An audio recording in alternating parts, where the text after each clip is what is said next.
From San Diego, this is KUSI News. Well, when it comes to pricing your home to sell, there's a lot of strategy involved. Don't price too high to scare away the buyers, and don't price too low to sell yourself short.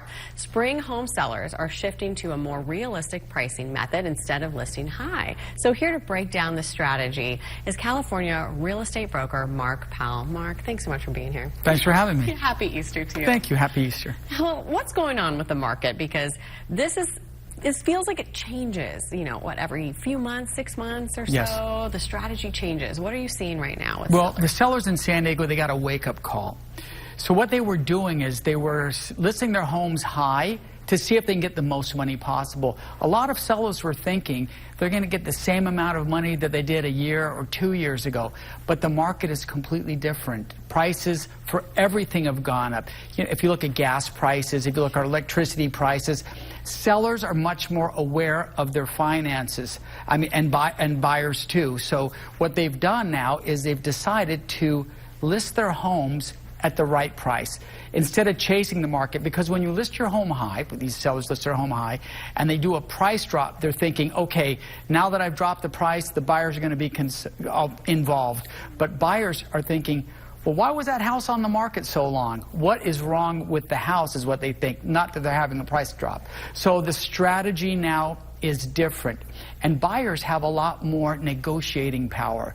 They used to just, remember during COVID, they would just put any offer in, remove all their contingencies. Well, right now, buyers are a little more savvy. And because of all the online tools, they know in real time, just like I do, they know that the prices are coming down. Yeah, so what's working? When the seller needs to sell. So what works best for them now in this current state? What I've seen sellers do now is instead of even listing their house at the current market value, they're listing low. Oh, so and then when they have to go up?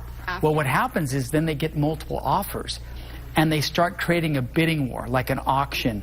And some people, they become emotionally involved, so they want them to be emotionally involved. I don't want to lose this house. And then guess what? Sometimes they end up paying more than they would have if the seller listed the house at the market value. It's a technique, it's a strategy that sellers use. I feel like it's a smart strategy just because as someone who's purchased a home before, as a buyer, you know that there's going to be other buyers who are interested. And so you're it's stressful for the buyer because you're trying to figure out at what offer to go in at. But it gives the leverage to the seller. It's just human nature. When I go shopping, you go shopping, oftentimes we drift to the sale rack. We want to see where we can get the best bargain. Well, can you imagine if you went to the sale rack and they could actually notch up that price higher and higher till it's more than the retail rack? That's what they're doing there. They're getting you to the sale rack. Once they get you there, then they start negotiating the price higher. And also, sellers were finding out that when they list their house too high, buyers were coming in with requests for repairs and getting them to reduce their price.